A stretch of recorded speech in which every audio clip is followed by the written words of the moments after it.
বাবেরা নওজওয়ানেরা যুবকেরা আলোচনার একেবারে আমি আস্তে আস্তে শেষের দিকে যাচ্ছি। আল্লাহ আরো বলবে জান্নাতীদেরকে হাল মিন মাজিদ, ওরে আমার জান্নাতীরা আর কি তোমরা চাও আমার কাছে চাও, আর কি চাও আমার কাছে তোমরা চাও। ওই সময় আল্লাহ জান্নাতীরা বলতে লাগবে, ও রব্বি আল্লাহ, আপনার জবান দ্বারা আমরা তেলাওয়াত করা শুনতে চাই। আপনি তো আমাদেরকে জবান দ্বারা বলেছিলেন আপনি জান্নাতীদেরকে তেলাওয়াত করে শোনাবেন।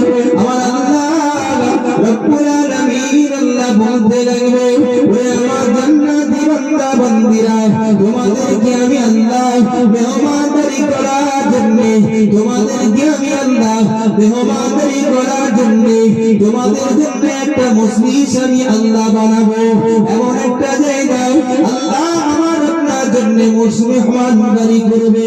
এমন একটা জায়গায় আপনার আমার জন্য আল্লাহ একটা মজলিস বানাবে। কোন জায়গায় বানাবে? আল্লাহ পাক একটা ফেরেশতাকে হুকুম করে দেবে, আমার জান্নাতি বান্দা বান্দীদের জন্য আমি আল্লাহ মেহমানদারি করতে চাই, আমি আল্লাহ মেহমানদারি করতে চাই।